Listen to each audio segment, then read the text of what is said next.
Hello everyone. आज हम पढ़ेंगे क्लास 8 का साइंस का चैप्टर 1 जो है क्रॉप प्रोडक्शन एंड मैनेजमेंट। सबसे पहले आप लोग सभी कभी ना कभी अपने विलेज गए होंगे या आपने कभी कोई आसपास फार्म जो है उसको विजिट किया होगा। तो आपने नोटिस किया होगा कि वहाँ पर हमें कुछ टूल्स लाइक खुरपी, सिकल, शॉवल शॉवल फावड़े को बोलते हैं, प्लॉ, हल। तो आपने वहाँ पर इन चीज़ों को देखा होगा। तो इन टूल्स की ज़रूरत हमें क्यों पड़ती है? क्या हमने कभी ऐसा सोचा कि हमें क्यों इन टूल्स की ज़रूरत पड़ती है? तो इस चैप्टर में हम इन्हीं चीज़ों से रिलेटेड चीज़ों के बारे में पढ़ेंगे। तो हम शुरू करते हैं।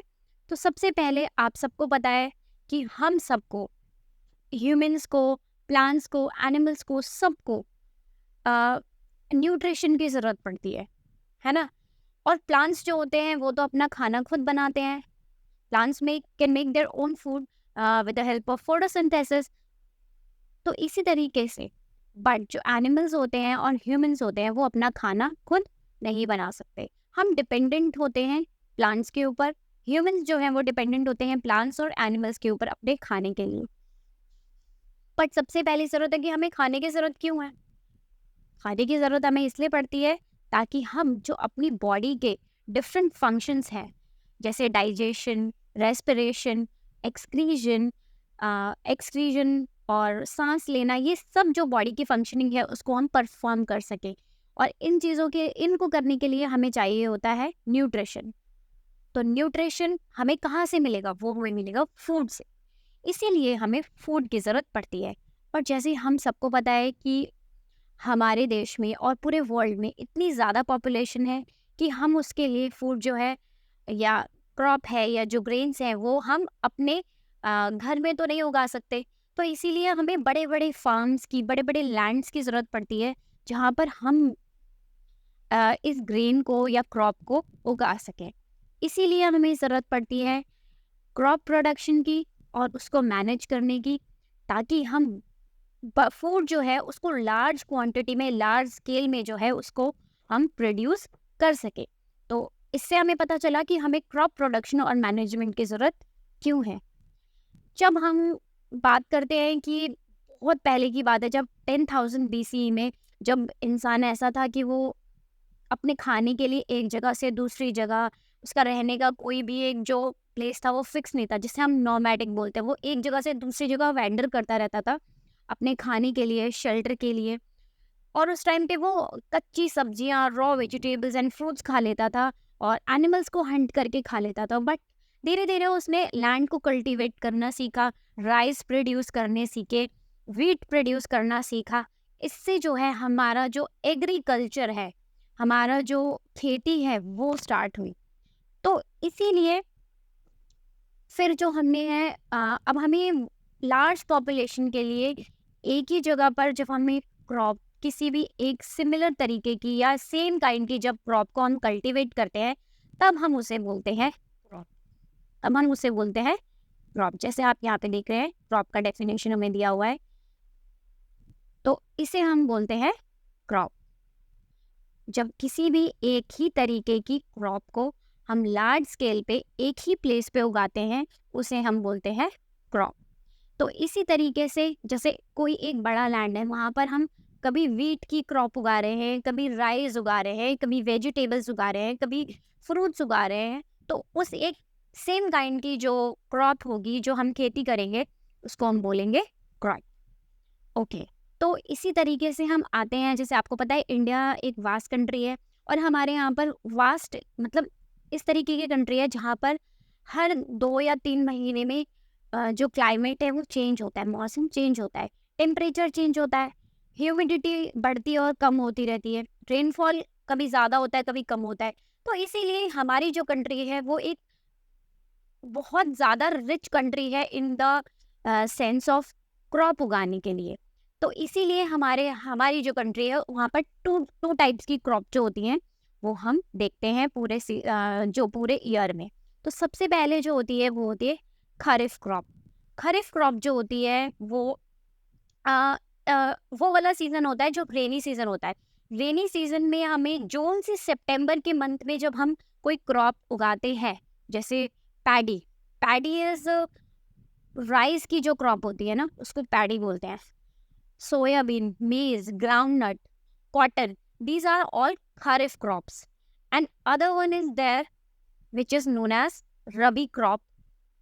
रबी क्रॉप, ये जो है, ये वाली जो रबी क्रॉप होती है वो अक्टूबर से मार्च के सीजन में होती है, जो कि विंटर सीजन होता है। तो विंटर सीजन में जो क्रॉप्स उगाई जाती है उन्हें बोलते हैं रबी क्रॉप्स। और ये किस किस तरीके की क्रॉप्स होती हैं, जैसे वीट है, ग्राम है, टी है, मस्टर्ड है, and other one is there linseed. Linseed को हिंदी में बोलते हैं अलसी। तो जब ये जो क्रॉप होती है जिसमें कम पानी यूज किया जाता है, ये विंटर सीजन में उगाई जाती है, इसीलिए इनको हम बोलते हैं रबी क्रॉप्स। इसी तरीके से पल्सेस, वेजिटेबल्स भी हम समर सीजन में ही ग्रो करते हैं। तो जो इस तरीके से जो हमारी जो क्रॉप्स हैं उनको हम टू टाइप्स की क्रॉप में डिफ्रेंशिएट करते हैं। One is kharif crop and second is the rabi crop. जो खारिफ क्रॉप है वो जून से सितंबर के मंथ में उगाई जाती है, जो कि रेनी सीजन होता है इंडिया में। एंड जो रबी क्रॉप होती है वो अक्टूबर से मार्च के सीजन में उगाई जाती है, जो कि विंटर सीजन होता है। अब जो बेसिक प्रैक्टिसेस हमें क्रॉप प्रोडक्शन के लिए करनी पड़ती है वो क्या होती हैं? सबसे पहले अब ये चीज़ जैसे मैंने आपको भी बताया है कि जो पैडी होता है, राइस की जो क्रॉप होती है, उसको पानी ज़्यादा चाहिए, इसलिए हम उसे विंटर सीजन में नहीं उगाएंगे, उसे हम किस में उगाएंगे? रेनी सीजन में उगाएंगे। सो इसलिए वो क्या है? वो है खरीफ। Okay.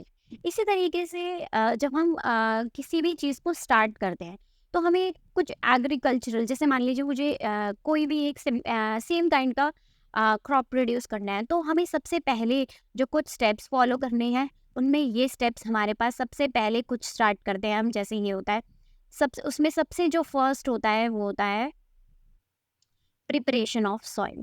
First one is preparation of soil. Preparation of soil ये है यहाँ पर, ये ठीक है। सबसे पहले प्रिपरेशन ऑफ सॉइल जो फर्स्ट स्टेप है, उसमें हमें क्या करना होता है? इसमें हमें क्या करना होता है कि जो हमारी सॉइल होती है उसको प्रिपेयर करना होता है क्रॉप उगाने के लिए। तो सबसे पहला जो स्टेप इसमें होता है वो ये होता है कि हमें सॉइल को लूजन करना होता है। क्या करना होता है? लूजन करना होता है, ढीला करना होता है सॉइल को। अब जैसे मान लीजिए मैंने प्रीवियसली उसी लैंड पे कोई क्रॉप उगाई है, तो हमें पता है कि जब हमने उसको हार्वेस्ट कर लिया क्रॉप को, तो वहाँ की सॉइल जो है वो थोड़ी एक जगह इकट्ठी हो जाएगी, और वहाँ पर कुछ जो हमारी प्रीवियस जो हमने जो खेती की है उसके रेजिडुअल वेस्ट, एग्रीकल्चरल वेस्ट भी वहाँ पर होंगे, तो उनको हटाना पड़ेगा और सॉइल को लूजन करना पड़ेगा। और तो सॉइल के अंदर जो लूजन सॉइल जो होती है उसके अंदर अर्थवॉर्म एंड माइक्रोब्स जो होते हैं वो अच्छे से प्रेजेंट हो जाते हैं, ग्रो हो जाते हैं। इसीलिए जो लूजनिंग ऑफ सॉइल है वो ज़रूरी है। तो सबसे पहले जो हमें करना है वो है लूजनिंग करनी है सॉइल की। तो इसीलिए सबसे पहला स्टेप हमारा हो जाता है लूजनिंग ऑफ द सॉइल। अब लूजनिंग ऑफ द सॉइल क्यों करना है, लूजनिंग ऑफ द सॉइल किससे करना है, कैसे करना है, ये मैं आपको बताऊंगी। तो सबसे पहला जो स्टेप सबसे पहली जो हमारी एक यहाँ पर एक चीज़ आ रही है वो यहाँ पर ही देखिए, the process of loosening and turning of the soil is called tilling और प्लॉइंग। टिलिंग होता है जैसे खेत को जोतना। सॉइल को लूजन करने के लिए जो प्रोसेस यूज की जाएगी वो होगी टिलिंग। और प्लॉइंग जैसे हल चला के, प्लॉ जो यूज होता है हल चला के सॉइल को लूज किया जाता है। ओके। तो सबसे पहले एक और चीज़ है इसमें यहाँ पर, ये देखिए कि जो लूजन सॉइल होगी उसका एक और बेनिफिट है कि उसके अंदर अर्थवर्म्स वगैरह अच्छे से पैदा हो सकते हैं, ग्रो कर सकते हैं। और वो करने के लिए हमें एक और नॉर्मल सी चीज़ हम देखेंगे। जैसे देखिए जो सॉइल की जो टॉप मोस्ट लेयर होती है उसे बोलते हैं ह्यूमस। हमने ये पहले भी पढ़ा है प्रीवियस क्लासेस में। जो टॉप मोस्ट सॉइल होती है, जो top most layer of the soil होती है, उसे हम बोलते हैं ह्यूमस। उसके अंदर डेड प्लांट्स होते हैं, एनिमल्स डिकम्पोज होते हैं, सॉइल ऑर्गेनिजम्स होते हैं। इसीलिए जो सॉइल होती है वो न्यूट्रिएंट रिच होती है। न्यूट्रिएंट रिच होती है तो उसके अंदर गैसेस का एक्सचेंज भी इजीली हो पाता है। तो वो जो सॉइल होती है वो बेस्ट होती है, किस लिए? क्रॉप के प्रोडक्शन के लिए। ओके। अब देखिए यहाँ पर सबसे पहले हम बात कर रहे हैं कि किस तरीके से हम क्या करेंगे, टिलिंग करेंगे, प्लॉइंग करेंगे थ्रू यूजिंग प्लॉ। अब प्लॉ क्या होता है? हल होता है। क्या होता है? हल होता है। अब देखिए यहाँ पर हमें एक पिक्चर दिख रही है, उसमें हम देखेंगे कि यहाँ पर प्लॉ है। प्लॉ हिंदी में इसे हल बोलते हैं। यहाँ पर देखिए ये एक वुडन बीम होता है, उसके साथ ये जो यहाँ पर ये कनेक्टेड है, ये वाला पार्ट, ये जो है परपेंडिकुलरली जो बना हुआ है, ये होता है प्लॉ। इसमें ये जो यहाँ पर ये वाला लकड़ी का पार्ट होता है, इसे प्लॉ शाफ्ट बोलते हैं। And this is the plough and this is the beam, जैसे मैंने आपको बताया। और जब हल जोतना होता है या मतलब प्लॉइंग करनी होती है, तो उसके लिए ह्यूमंस की ज़रूरत पड़ती है, एनिमल लेबर यूज़ होता है, और ये बहुत ज़्यादा टाइम कंज्यूमिंग होता है। टाइम कंज्यूमिंग है ये, सबसे ज़्यादा सबसे बड़ी बात ये है। तो इसीलिए जो आजकल है उसको प्लॉ को ज़्यादा यूज़ नहीं किया जाता है। एक और चीज़ हम यूज़ करते हैं टिलिंग के लिए सॉइल की, वो है हो, उसे हम बोलते हैं कुदाली। उसमें क्या होता है, एक नॉर्मल सा छोटा सा टूल होता है, आयरन का बना हुआ। ये इस तरीके से ये बना होता है, ये देखिए, दिस इज अ हो। इसमें क्या होता है, ये कुछ नहीं है, ये कुदाली की तरह होता है। इससे हम इस वाले पार्ट से, ये आयरन का बेंड प्लेट होती है, इससे खोद खोद के हम मिट्टी को जो होता है वो सॉफ्टन करते हैं, लूजन करते हैं। बट ये भी, इसमें भी हमें क्या होता है, इसमें ये छोटे मोटे जैसे वीड्स हटाने हो, सॉइल को लूजन करना हो, तो ये इसलिए यूज़ होता है। बट ये बहुत ज़्यादा टाइम कंज्यूमिंग है, इसमें भी ह्यूमन लेबर की ज़रूरत पड़ती है, और ये बहुत ज़्यादा टाइम कंज्यूमिंग है। इसलिए भी इन ये जो मेथड्स है, ये छोटी छोटी जगह को जो होता है सॉइल की लूजनिंग करने के लिए यूज़ किया जा सकता है, बट बड़ी प्लेसेस के लिए बहुत ज़्यादा टाइम कंज्यूमिंग हो जाता है। बट आजकल जो मॉडर्न, हम बोले कि मॉडर्न टाइम्स में कौन सा जो टूल है वो यूज़ हो रहा है, दैट इज़ कल्टीवेटर। हम इसे बोलते हैं कल्टीवेटर। ओके। ये जो होता है प्लॉइंग के लिए आजकल बहुत ज़्यादा यूज़ होता है, और ये बहुत अच्छा है, बेस्ट है, क्योंकि ये टाइम भी सेव करता है, और हमारा लेबर जो होता है वो भी बचाता है। और जो हम एनिमल्स को यूज़ करते हैं अपने काम के लिए, इतनी गर्मी में, और एक तरीके से उनको हम परेशान करते हैं, तो ये भी जो है वो काफ़ी जो हमारा है ये बच जाता है। तो इसे ट्रैक्टर ड्रिवन कल्टीवेटर बोलते हैं। इसमें देखिए यहाँ पर ये जो ये वाला पार्ट है, ये जो पार्ट है ये यूज़ होता है टिलिंग के लिए और प्लॉइंग के लिए। ये एक हल की तरह ही होता है, और ये ट्रैक्टर ड्रिवन ड्रिवन होता है। तो और इसमें एक ही ह्यूमन की ज़रूरत है, और ये काफ़ी बड़ा एरिया जो होता है उसको एक बार में कवर कर सकता है, इसलिए ये टाइम सेविंग है, लेबर सेविंग है, और ये बहुत ज़्यादा जो है एफिशिएंट भी होता है। अब इसके बाद, अब हमने प्लॉइंग कर ली, मतलब सॉइल को लूजन कर लिया, उसके बाद हमें क्या करना है, अब हमें क्या करना है, सॉइंग करनी है। क्या करनी है? सॉइंग करनी है, मतलब बीज बोना है। बीज बोने हैं, जो सॉइंग का मतलब एक और हिंदी में से बोलेंगे बुआई करनी है। तो सॉइंग जो होती है वो इम्पॉर्टेंट पार्ट होती है क्रॉप प्रोडक्शन का। मतलब कोई भी जो बीज बोने से पहले सबसे अच्छा जो एक तरीका है कि हम अच्छी क्वालिटी के सीड्स को सिलेक्ट करें। अच्छी क्वालिटी के सीड्स को सिलेक्ट करना, क्लीन करना, और हेल्दी सीड्स को हमें सिलेक्ट करना है, ताकि जो है अच्छी वैरायटी के सीड्स को सिलेक्ट करना है, ताकि जो है हमें हाई यील्ड मिल सके, मतलब अच्छा क्रॉप प्रोडक्शन मिल सके। तो इसी तरीके से अब सबसे पहला जो स्टेप है वो है सीड्स को सिलेक्ट करना सॉइंग से पहले। तो अब हमें अच्छे सीड सेलेक्ट करने हैं, तो हमें उसके लिए क्या करना पड़ेगा, कि हमें एक सिंपल मेथड है अच्छे सीड्स को सिलेक्ट करने का। हम सीड्स को एक पानी के बीकर या जार में डालेंगे, और इस तरीके से करने से क्या होगा, जो हेवी सीड्स होंगे वो बॉटम में बैठ जाएंगे, और जो खाली हॉलो सीड्स होते हैं, या जिसको इंसेक्ट्स ने डैमेज कर दिया है, वो सीड्स जो होंगे वो हॉलो हो जाएंगे अंदर से, और वो पानी में ऊपर की तरफ तैरने लग जाएंगे। लाइटर होंगे ना, तो वो ऊपर की तरफ तैरने लग जाएंगे, फ्लोट करेंगे वाटर के ऊपर।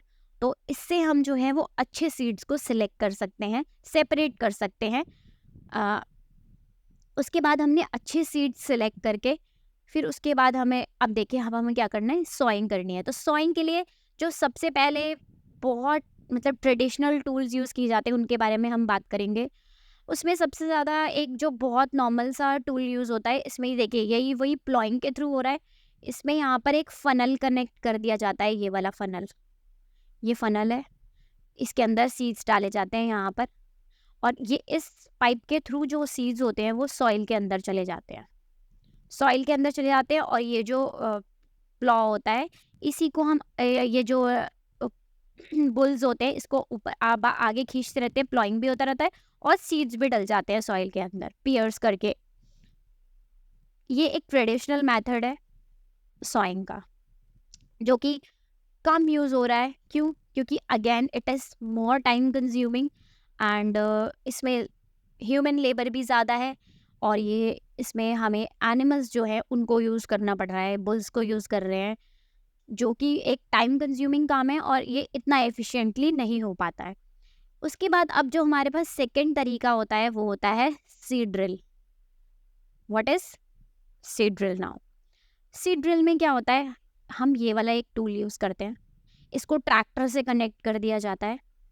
इसमें यहाँ पर सीड डाले जाते हैं, इस वाले पार्ट में यहाँ पर सीड डाले जाते हैं इस प्लेट में, और उसके बाद ये पाइप्स की तरह जो शेप्स बनी हुई हैं, इनसे ये और यहाँ पर ये इस एंड से ये सीड सॉइल के अंदर डीपली चले जाते हैं, पेनिट्रेट करके सॉइल को, और जो होते हैं वो सॉइल के अंदर चले जाते हैं। इससे क्या होता है, जो सॉइल होते हैं, जो जैसे मान लीजिए ये सॉइल है यहाँ पे, तो यहाँ पर बीज जो है वो अंदर सॉइल के अंदर चला जाएगा, और ये क्या करता है, सीड्स को यूनिफॉर्मली इक्वल डिस्टेंस और डेप्थ पे डालता है। मतलब सेम डेप्थ में डालेगा बीज को अंदर। जैसे मान लीजिए यहाँ पर ये सॉइल है, तो यहाँ पर एक बीज डाला है, एक यहाँ पर डाला, तो ये सेम डेप्थ पे जाएंगे सारे के सारे नीचे अंदर सॉइल के अंदर। और इनका जो डिस्टेंस होगा, जैसे मान लीजिए एक क्या है, एक क्या है, क्या है, तो यूनिफॉर्म डिस्टेंस भी ये मेंटेन कर पाता है, डेप्थ एंड डिस्टेंस मेंटेन कर पाता है। तो और इसमें क्या होता है, जैसे मान लीजिए सीड्स डल गए, उसके बाद वो सॉइल को भी ऊपर से कवर कर देते हैं। जो सीड्स होते हैं उनको सॉइल से कवर कर दिया जाता है, ताकि उसे जो बर्ड्स होते हैं या छोटे छोटे बर्ड्स होते हैं वो उसको खा ना सके, बीजों को निकाल के सॉइल के अंदर से। और ये एक जो ट्रैक्टर ड्रिवन है ये भी, तो इससे भी जो हमारा होता है वो टाइम बच जाता है, लेबर बच जाती है, और जो हमारी सॉइंग होती है वो भी परफेक्टली हो पाती है। और एक और चीज़ है जिससे कि हमें सीड जो ड्रिल है उससे सॉइंग करने का हमारा बेनिफिट ये है कि उससे ओवर क्राउडिंग भी बच जाती है। ओवर क्राउडिंग अगर सीड्स डालने में हो जाएगी लैंड के अंदर, तो क्या होगा कि जो सीड्स है वो बहुत पास डल जाएंगे सॉइल के अंदर, और वो एक ही जगह पे बहुत ज़्यादा ओवर क्राउडिंग हो जाएगी। इट्स लाइक जैसे अगर हम एक ही घर में ज़्यादा लोग रहेंगे, ज़्यादा मतलब मान लीजिए एक घर है आपके पास और उसमें 50 लोग रहने लग जाएंगे, तो वो ऑब्वियसली उनके लिए कम पड़ेगा, है ना? और इसी तरीके से मतलब वो लोग कम्पीट करना पड़ेगा उनको यहाँ पर हर चीज़ के लिए, सोने के लिए, वॉशरूम्स यूज़ करने के लिए। इसी तरीके से जो यहाँ पर प्लांट्स होंगे, अगर उनकी भी ओवर क्राउडिंग हो जाएगी, तो वो सनलाइट के लिए कम्पीट करेंगे, न्यूट्रिशन के लिए कम्पीट करेंगे। तो इसीलिए जो हमारा जो सीड ड्रिल है, उससे जो सॉइल के अंदर सीड्स डाले जाते हैं वो यूनिफॉर्मली डल रहे हैं, तो वो भी क्या है, वो एक तो टाइम कंज्यूमिंग कम है, ये ऊपर से यूनिफॉर्म डिस्टेंस पे मतलब इक्वल डिस्टेंस पे डल रहा है, डेप्थ में डल रहा है, तो वो भी जो है वो न्यूट्रिशन और वो जो है सनलाइट है उसके लिए, वाटर के लिए उनको compete नहीं करना पड़ेगा, वो दूर दूर इक्वल डिस्टेंस पे है, तो वो अपना सनलाइट, अपना न्यूट्रिएंट, अपना वाटर जो है वो सॉइल से वो आसानी से ले सकते हैं। And after that it comes adding manure and fertiliser. Sowing के बाद जब हम एक नेक्स्ट स्टेप देख रहे हैं, वो हो जाता है एडिंग मेन्योर्स एंड फर्टिलाइजर्स। इस स्टेप में हमें क्या करना है, सबसे पहले हमें ये जानना है कि मेन्योर एंड फर्टिलाइजर्स क्या है। तो मेन्योर एंड फर्टिलाइजर्स हम सॉइल में इसलिए ऐड करते हैं ताकि वो सॉइल के अंदर न्यूट्रिएंट्स ऐड कर सके, healthy growth of the plant, for the healthy growth of the plant. और मेन्योर एंड फर्टिलाइजर्स दोनों ही अलग अलग चीज़ें होती है। सबसे पहले हम बात करेंगे मेन्योर्स के बारे में। जो मेन्योर्स होते हैं वो क्या करते हैं, वो एक तो सबसे पहले वो नेचुरल होते हैं, ऑर्गेनिकली बनाए जाते हैं, इसीलिए वो सेफ होते हैं। जैसे कि हमें पता है कि जो सॉइल होती है वो सीड्स को न्यूट्रिएंट्स देती है। न्यूट्रिएंट्स हमारे पास, जैसे हम बोलते हैं ना कि अगर हम हैं, ह्यूमन है, तो हमें भी वाइटामिन्स, मिनरल्स, ये सब अलग अलग मात्रा में चाहिए होते हैं। इसी तरीके से जो प्लांट्स होते हैं उन्हें भी NPK, जैसे हम नाइट्रोजन, पोटेशियम एंड फॉस्फोरस जो होता है वो अ, अच्छी क्वांटिटी में चाहिए होता है फॉर द प्रॉपर ग्रोथ। इसीलिए जो फार्मर्स होते हैं वो मेन्योर्स ऐड करते हैं फील्ड के अंदर, किसके लिए? रिप्लेनिश करने के लिए न्यूट्रिएंट्स को, ताकि जो सीड है उसको प्रॉपर ग्रोथ एंड मेंटेनेंस के लिए न्यूट्रिएंट्स मिल पाए। क्योंकि अगर जो सॉइल है उसके अंदर इम्प्रॉपर और इनसफिशिएंट में जो न्यूट्रिएंट्स होंगे, तो वो वीक प्लांट ग्रो कर पाएगा, वीक जो क्रॉप है वो ग्रो होगी। अच्छी क्रॉप, अच्छी क्वालिटी की क्रॉप जो है, या अच्छी यील्ड की जो क्रॉप है वो ग्रो नहीं कर पाएंगे। इस okay, now manure is organic substance, मैंने आपको ये पहले भी बता दिया, क्योंकि ये बनता है एनिमल वेस्ट से एंड plant waste से, decomposition of plant, it is obtained from decomposition of plants and animal waste। हमने 6th क्लास में वर्मी कंपोस्टिंग पढ़ी थी। वर्मी कंपोस्टिंग में जैसे हमने बताया था कि एक पिट बनाया जाता है, उसके अंदर एनिमल जो वेस्ट होता है, डेड एंड डिकेइंग प्लांट्स होते हैं, और ह्यूमन वेस्ट होता है, और इस तरीके का वेस्ट जिसको हम क्या कर सकते हैं, जिसको डिकम्पोज कर सकते हैं, नॉट प्लास्टिक और मेटल्स, उनको उस पिट के अंदर डाला जाता है। उसके अंदर अर्थवॉर्म डाले जाते हैं और उसके बाद उस पिट को कवर कर दिया जाता है कुछ स्पेसिफिक टाइम के लिए, ताकि वो जो अर्थवॉर्म है वो जो है वो बढ़ें। उस जो हमने जो डिकम्पोजिशन के लिए वेस्ट डाला है उसको खा लें, और उसको जो है वो मेन्योर में कन्वर्ट कर दें, डिकम्पोज कर दें उसको इजीली। इसीलिए हम और ये काम कौन कर रहा है? अर्थवॉर्म कर रहे हैं। जैसे कि हमने ये भी पढ़ा है प्रीवियस क्लासेस में कि जो अर्थवॉर्म जो होते हैं वो फ्रेंड होते हैं फार्मर के। तो इसीलिए वो फ्रेंड इसीलिए होते हैं फार्मर के कि क्योंकि वो क्या करते हैं? वो करते हैं मेन्योर बनाने का काम, वो वर्मी कंपोस्टिंग का काम करते हैं वो। Okay, now on the other hand fertilisers जो होते हैं वो केमिकल्स होते हैं जो कि रिच होते हैं एक किसी पर्टिकुलर न्यूट्रिएंट में, मतलब लाइक नाइट्रोजन, फॉस्फोरस और पोटेशियम। मान लीजिए नाइट्रोजन चाहिए तो नाइट्रोजन के लिए एक स्पेसिफिक फर्टिलाइजर होगा, और फॉस्फोरस के लिए अलग होगा, पोटेशियम के लिए अलग होगा, सल्फेट के लिए अलग होगा, यूरिया जो होता है वो अलग, अमोनियम सल्फेट जिसको बोलते हैं वो अलग होगा। एंड तो इस तरीके से जो एक पर्टिकुलर न्यूट्रिएंट अगर हमें सॉइल के अंदर ऐड करना है वो होता है फर्टिलाइजर।